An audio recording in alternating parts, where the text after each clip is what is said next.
আসসালামু আলাইকুম, স্বাগত জানাচ্ছি আরটিভির মধ্যাহ্নের সংবাদে। আপনাদের সঙ্গে আছি আমি সিনথিয়া রহমান।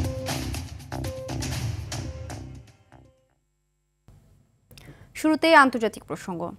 ইরান ও ইসরায়েলের মধ্যে সংঘাত তীব্রতর হওয়ার সাথে সাথে একে অপরের বিরুদ্ধে হামলা অব্যাহত রেখেছে দুই দেশ। ইসরায়েলি হামলায় নিহত হয়েছেন ইরানের রেভলিউশনারি গার্ড কোরের গোয়েন্দা প্রধান কাজেমি সহ ৩ কর্মকর্তা। গুঞ্জন ছড়িয়েছে নিহত হয়েছেন দেশটির সর্বোচ্চ ধর্মীয় নেতা আয়াতুল্লাহ আলী খামেনি। যদিও রয়টার্স জানায় খামেনিকে হত্যায় ইসরায়েলি পরিকল্পনা আটকে দিয়েছেন ট্রাম্প। ইমতিয়াজ আহমেদের রিপোর্ট। ইরান ও ইসরায়েলের পাল্টাপাল্টি হামলা ঘিরে ক্রমেই অশান্ত হচ্ছে মধ্যপ্রাচ্য। সময় গড়ানোর সঙ্গে সঙ্গে হামলার তীব্রতা বাড়াচ্ছে দুই দেশ। চলমান সংঘাতের মধ্যেই ইরান ও ইসরায়েলের মধ্যে সহসাই শান্তি প্রতিষ্ঠা হবে জানান মার্কিন প্রেসিডেন্ট ডোনাল্ড ট্রাম্প। অন্যদিকে উত্তেজনা কমানোর আহ্বান যুক্তরাজ্য, ফ্রান্স ও জার্মানির।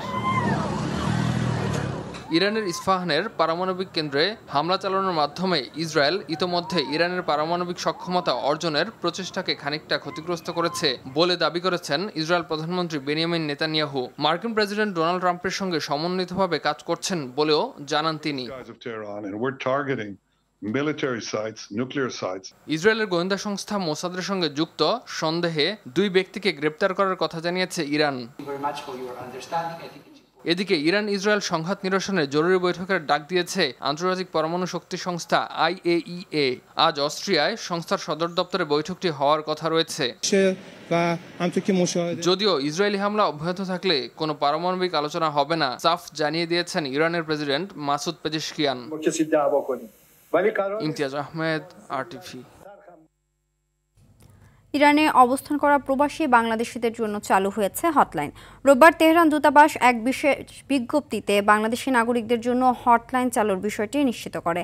বিজ্ঞপ্তিতে ইরানে বসবাসরত সকল বাংলাদেশি নাগরিকদের উদ্দেশ্য করে জানানো হয়, ইরান ইসরায়েলের চলমান উদ্ভূত পরিস্থিতিতে জরুরি প্রয়োজনে যোগাযোগের জন্য দূতাবাস ইমার্জেন্সি হটলাইন স্থাপন করেছে।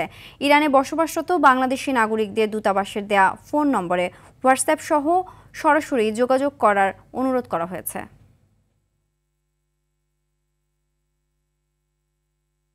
যুক্তরাষ্ট্রে আইন প্রণেতাকে হত্যার ঘটনায় সন্দেহভাজন একজনকে গ্রেফতার করা হয়েছে। স্থানীয় সময় রোববার আইন প্রয়োগকারী কর্মকর্তারা জানান, মধ্য পশ্চিমাঞ্চলীয় রাজ্যটিতে 2 দিনের অভিযানের পর 51 বছর বয়সী ওই সন্দেহভাজনকে ধরতে সক্ষম হন তারা। কাউন্টি শেরিফ অফিসের তরফে বলা হয়, গ্রেফতার হওয়া ভ্যান্স বোয়েলতারকে এখন জেল হাজতে রাখা হয়েছে। শনিবার যুক্তরাষ্ট্রের মিনেসোটা অঙ্গরাজ্যের 2 আইন প্রণেতাকে গুলি করা হয়। এর মধ্যে একজন বেঁচে গেলেও অন্য একজন নিহত হন।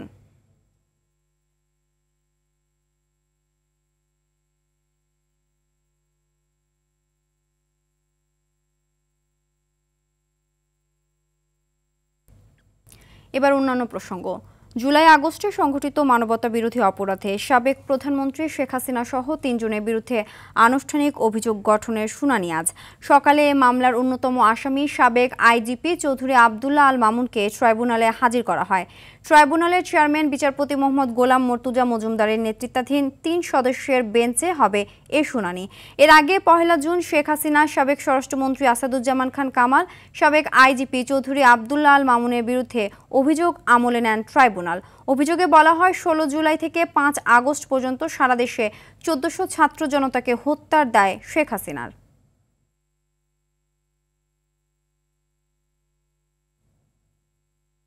দর্শক, এই মুহূর্তে আন্তর্জাতিক অপরাধ ট্রাইব্যুনাল থেকে সরাসরি যোগ দিচ্ছেন সহকর্মী জিএম মাহমুদ। মাহমুদ, কখন নাগাদ শুনানি শুরু হবে?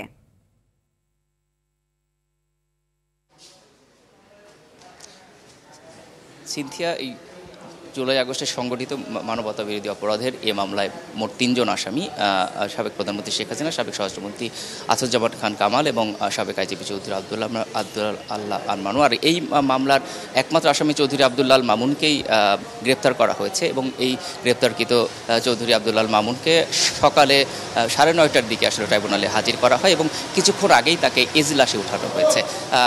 আমরা জানতে পেরেছি অল্প কিছুক্ষণের মধ্যেই আসলে শুনানি শুরু হবে এবং এই শুনানিতে যে নির্দেশনাগুলো আসতে পারে এর মধ্যে আমরা জানতে পেরেছি যে যেহেতু অন্য 2 আসামি পলাতক রয়েছেন, তো এই 2 পলাতক আসামিকে আসলে হাজির হতে পত্রিকায় বিজ্ঞপ্তির নির্দেশনা আসতে পারে এই শুনানির মধ্য থেকে, এবং যিনি গ্রেপ্তার রয়েছেন আসলে তার বিরুদ্ধেও আসলে পরবর্তী বিচারিক কী নির্দেশনা হতে পারে সেটিও আসলে এই শুনানিতে আসতে পারে, আমরা এমন তথ্য পেয়েছি।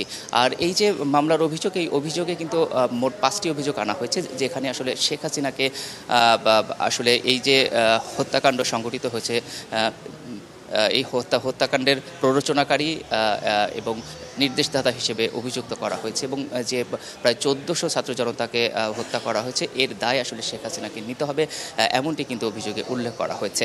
তো আজকের শুনানি কিছুক্ষণের মধ্যেই শুরু হবে, তো আমরা পরবর্তী সংবাদে হয়তো জানাতে পারবো আসলে শুনানিতে কি নির্দেশনা বা আসলে দেন আদালত। আর এই মানবতা বিরোধী অপরাধে মোট 3টি মামলা রয়েছে শেখ হাসিনার বিরুদ্ধে, তার মধ্যে আজকে যে শুনানি হচ্ছে এটি একটি, এছাড়াও কিন্তু তার শাসনামলে যে হত্যা এবং গুমের ঘটনা ঘটেছে এটা নিয়েও একটি মামলা রয়েছে। এছাড়া হেফাজতে ইসলামের যে মহাসমাবেশে যে হত্যাকাণ্ড হয়েছে এই মামলাটিও রয়েছে। অর্থাৎ আজকের এই মামলার যে শুনানি সেটি কিছুক্ষণের মধ্যে শুরু হবে। এই শুনানিতে আসলে পরবর্তী বিচারিক কী নির্দেশনা আসতে পারে সেটি আসলে এই শুনানিতে হবে বলে আমরা জানতে পেরেছি। তো ট্রাইব্যুনাল থেকে এই ছিল আমার কাছে এই আসলে বিচারিক মামলার শুনানি নিয়ে সর্বশেষ। সিনথিয়া, ধন্যবাদ। বিএনপির মহাসচিব মির্জা ফখরুল ইসলাম আলমগীরের সঙ্গে বৈঠক করেছেন বাংলাদেশে নিযুক্ত যুক্তরাজ্যের হাই কমিশনার সারা কুক। সকালে গুলশানে বিএনপি চেয়ারপারসনের কার্যালয়ে এর সাক্ষাৎ হয়। এ সময় মির্জা ফখরুলের সঙ্গে ছিলেন বিএনপির স্থায়ী কমিটির সদস্য ও চেয়ারপারসনের পররাষ্ট্র উপদেষ্টা কমিটির সদস্য ডক্টর আব্দুল মঈন খান এবং বিএনপির সাংগঠনিক সম্পাদক ও চেয়ারপারসনের পররাষ্ট্রনীতি বিষয়ক বিশেষ সহযোগী উপদেষ্টা কমিটির সদস্য শামা ওবায়েদ।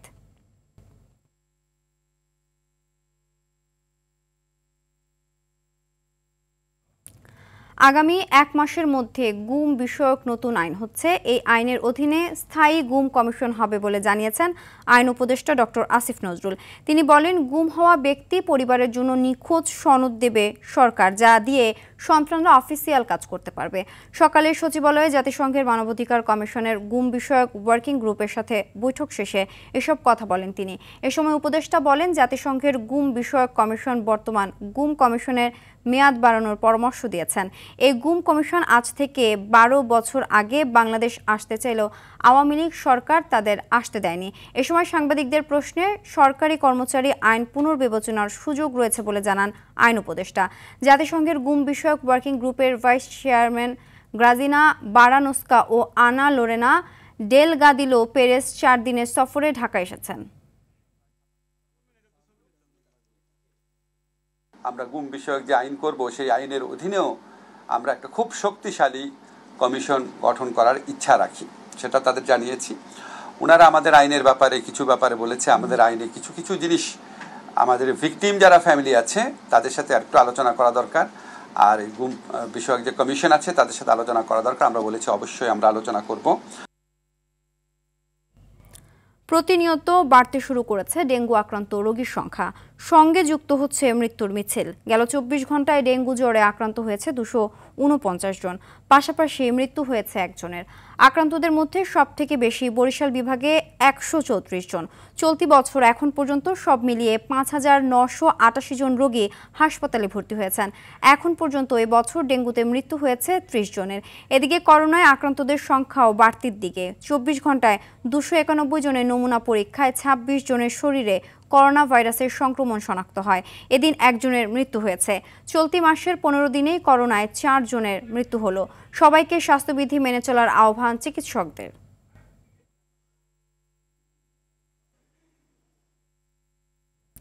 দর্শক, এই মুহূর্তে বরিশাল শেরে বাংলা মেডিকেল কলেজ হাসপাতাল থেকে সরাসরি যুক্ত হচ্ছেন সহকর্মী আরিফুল ইসলাম। আরিফ, বরিশালে ডেঙ্গু পরিস্থিতি কেমন দেখছেন? হাসপাতালে রোগীর চাপ বাড়ছে কিনা জানাবেন। সিনথিয়া, ধন্যবাদ আপনাকে। প্রথমে একটু জানিয়ে রাখি, গত 24 ঘন্টার যে তথ্য আমরা হাতে পেয়েছি, বরিশাল স্বাস্থ্য অধিদপ্তর থেকে জানিয়েছেন 134 জন কিন্তু ডেঙ্গু রোগে আক্রান্ত হয়েছে। গোটা বরিশাল জোনে হাসপাতালে ভর্তি রয়েছে, এর মধ্যে 80 জন কিন্তু শুধুমাত্র বরগুনাতে, এবং যারা এছাড়াও যে 26 জন বরিশাল শের-ই বাংলা মেডিকেল কলেজ হাসপাতালে ভর্তি রয়েছে, তার মধ্যে কিন্তু প্রায় অধিকাংশই এই বরগুনার রোগী। যাদের অবস্থা বেশি খারাপ তাদেরকে বরিশালে স্থানান্তর করা হয়েছে। এছাড়াও কিন্তু ঢাকায় কিছু তাদেরকে স্থানান্তর করা হয়েছে। আর এখন পর্যন্ত 375 জন গোটা জোনে চিকিৎসা নিচ্ছে ডেঙ্গু আক্রান্ত হয়ে। একটু আপনাকে দেখাতে চাই যে হসপিটালে যত ভিজিটর দেখছেন, এর সিংহভাগই কিন্তু ডেঙ্গু, এবং সাম্প্রতিক সময় যে করোনা আতঙ্কের যেই ঘটনাটি রয়েছে, এই কারণে কিন্তু হাসপাতালে তারা এসছে এবং তারা পরীক্ষা নিরীক্ষার অংশ নিয়েছে। তো এর মধ্যে কিন্তু ডেঙ্গুর পজিটিভিটি বেশি আসছে, এবং এই ডেঙ্গু প্রতিরোধে ইতিমধ্যেই বরিশাল সিটি কর্পোরেশন ব্যাপকভাবে তৎপর থাকার কারণে ডেঙ্গু বরিশাল সিটি কর্পোরেশনে কিছুটা কমলেও কিন্তু বরিশাল জোনের যে একদম শেষ প্রান্তে অর্থাৎ বরগুনাতে, সেখানে কিন্তু একদম মহামারী ধারণ করেছে। এর আগের প্রতিবেদনে হয়তো বা আরটিভির দর্শকদের আমরা জানিয়েছিলাম যে কি কারণে সেখানে হয়েছে, তবে এই নিরসনে ওখানের প্রশাসন ব্যবস্থা গ্রহণ করবে, এটি আমাদেরকে জানিয়েছেন বরিশালের যিনি বিভাগীয় কমিশনার রয়েছেন এবং বরিশালের স্বাস্থ্য অধিদপ্তরের বরিশাল যে উপপরিচালক, তিনিও আমাদেরকে জানিয়েছেন নিরসন তিনি ব্যবস্থা গ্রহণ করবেন। তবে এখন পর্যন্ত সেই ব্যবস্থা গ্রহণ করার লক্ষ্যে যে কার্যকর পদক্ষেপ গ্রহণ করার কথা, সেগুলো আমরা আসলে মাঠ পর্যায়ে শুনতে পাইনি। আমরা সেখানে তথ্য নিয়েছিলাম যে আসলে যে ডেঙ্গু পরিস্থিতি এত পরিমাণে অবনতি হচ্ছে, এবং বরগুনা ছাড়িয়ে এখন আসলে গোটা বরিশাল শেরে বাংলা মেডিকেল হাসপাতালে যে রোগীগুলো আসছে সকলেই কিন্তু এখন ডেঙ্গু আক্রান্ত, এবং বরগুনার এই রোগীগুলো। এখন সবশেষ তথ্য যেটি রোগতত্ত্ববিদরা বলছেন, সচেতনতা একমাত্র পারে এই ডেঙ্গু প্রতিরোধের ব্যবস্থা গ্রহণ করতে। সিনথিয়া, এখন পর্যন্ত এতটুকু ছিল, পরবর্তী হয়তো জানাতে পারবো দুপুরের পর আবার সংবাদ দিলে কি অবস্থা। ধন্যবাদ। দিনাজপুরের হিলি ইমিগ্রেশন চেকপোস্টে কিট সংকটে বন্ধ রয়েছে ভারত বাংলাদেশের পাসপোর্টধারী যাত্রীদের করোনা পরীক্ষা। নতুন করে ভারত জুড়ে করোনার প্রাদুর্ভাব বাড়ায় বাংলাদেশে সংক্রমণ ছড়িয়ে পড়ার শঙ্কা দেখা দিয়েছে। ইমিগ্রেশন চেকপোস্টে স্বাস্থ্য পরীক্ষা চালু থাকলেও কিট সংকটে করা যাচ্ছে না করোনা পরীক্ষা। উপজেলা স্বাস্থ্য কর্মকর্তা জানিয়েছেন, কিটের চাহিদা সরকারকে জানানো হয়েছে।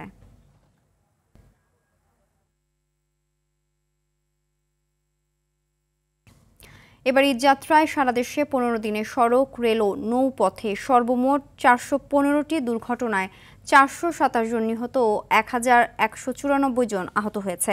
এছাড়া শুধু সড়কে 379টি সড়ক দুর্ঘটনায় 390 জন নিহত এবং 1182 জন আহত হয়েছে। সকালে ঢাকা রিপোর্টার্স ইউনিটিতে সংবাদ সম্মেলনে এ তথ্য জানায় বাংলাদেশ যাত্রী কল্যাণ সমিতি। আগের বছরের ঈদুল আজহার চেয়ে এবার সড়ক দুর্ঘটনা ও হতাহত বেড়েছে বলেও জানায় সংগঠনটি। বিশ্রামহীনভাবে যানবাহন চালানো ও বেপরোয়া গতির কারণে দুর্ঘটনা বেশি হয়েছে বলে জানায় যাত্রী কল্যাণ সমিতির মহাসচিব মোজাম্মেল হক চৌধুরী। তার আগে আমরা একটা ডেমো আলোচনা করব। পবিত্র ঈদুল আজহায় সারা দেশে 379টি সড়ক দুর্ঘটনায় 390 জন নিহত হয়েছে, 1182 জন আহত হয়েছেন। একই সময়ে রেলপথে 25টি ঘটনায় 25 জন নিহত এবং 12 জন আহত হয়েছেন। নৌপথে 11টি ছোট দুর্ঘটনায় 12 জন নিহত এবং 6 জন নিখোঁজ রয়েছেন। সড়ক, রেল ও নৌপথে 415টি সড়ক দুর্ঘটনায় 427 জন নিহত, 1194 জন আহত হয়েছেন। সারা দেশে সড়ক দুর্ঘটনায় 6 জন নিহত হয়েছেন। কক্সবাজারের রামুতে বাস ও কাভার্ড ভ্যানের মুখোমুখি সংঘর্ষে বাবা ছেলে সহ 3 জনের মৃত্যু হয়েছে। সকালে চট্টগ্রাম কক্সবাজার মহাসড়কের রশিদনগরে দুর্ঘটনা ঘটে। জয়পুরহাটে ট্রাক্টর ও অটোরিকশার ত্রিমুখী সংঘর্ষে 1 জন নিহত হয়েছেন। এ ঘটনায় শিশু সহ আহত হয়েছেন 5 জন। ময়মনসিংহের ভালুকায় পৃথক 4টি সড়ক দুর্ঘটনায় 2 জন নিহত এবং 20 জন আহত হয়েছেন। উপজেলার ভান্ডাব এলাকায় যাত্রীবাহী বাস উল্টে নিহত হন বাসের হেলপার, গুরুতর আহত হন 12 যাত্রী। অন্যদিকে ভরাডোবা বাসস্ট্যান্ড এলাকায় রাস্তা পারাপারের সময় বাস চাপায় সিরাজুল ইসলাম নামের এক পশু চিকিৎসক প্রাণ হারান। খেলার খবর, ক্রিকেট। 2 ম্যাচ টেস্ট সিরিজের প্রথমটিতে কাল শ্রীলঙ্কার মুখোমুখি হবে বাংলাদেশ। গলে মঙ্গলবার ম্যাচ শুরু সকাল 10:30টায়। এদিকে ম্যাচটিতে উকি দিচ্ছে বৃষ্টি বাধা। গত 2 দিনও ম্যাচ ভেন্যুতে হয়েছে বৃষ্টি। সাথে বাংলাদেশের চিন্তার কারণ হয়ে দাঁড়িয়েছে মেহেদী হাসান মিরাজের অসুস্থতা। দলের প্রথম দিনের অনুশীলনে ছিলেন না এই অলরাউন্ডার, যদিও কোচ ফিল সিমন্স নিশ্চিত করেছেন আজ অনুশীলনে ফিরতে পারেন তিনি। এদিকে কন্ডিশন বিবেচনায় একাদশ সাজাবে টিম বাংলাদেশ। স্কোয়াডে 4 জন করে স্পিনার ও পেসার থাকায় চাপ কমবে সিমন্সের।